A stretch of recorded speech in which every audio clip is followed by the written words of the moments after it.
પ્રકાશભાઈ પ્રવીણભાઈ સરવૈયા। હવે એની આપણે મોવડી થયા હતા। મારા કાકાજીની છોકરી વેરાઈ એની સગાઈ કરી હતી। હવે છોકરી ભાગી ગઈ, એનો વરસ દિવસ થઈ ગયો। હવે શું ખબર, એને અમે કે ઘણી વાર સમજાવતા, અમારા ઘરે આવતો હતો કે ભાઈ સારી રીતે તેને સમજાવતા હતા કે ભાઈ તું બીજે પૈણી જા। હવે એ વહી ગઈ તો વહી ગઈ, બરોબર। હવે એને હવે આખું જગ તો છોડાતું નથી।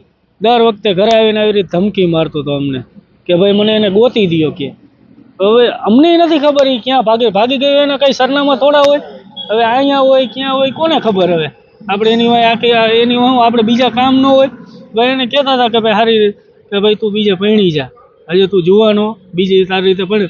અને બીજું એક કે પહેલાં હે ને એસિડ હે ને મારી છોકરી ઉપર નાખવા આવ્યો હતો એ, પણ હે ને એ છોકરી ભાગી ગઈ એના બાપુ પાસે, મારા મોટા ભાઈ પાસે, બરોબર। એની હાજરમાં વર્ષાબેનો બેયને પહેલાં તો છોકરીને એને હે ને એસિડમાં હે ને મારી જ નાખવી હતી, ને પછી બેયને ઘરવાળીને હોતે છોકરી ભાગ ગઈ એટલે ભાગશાળી એવી ટપીને વહી ગઈ, ડેલી ટપીને।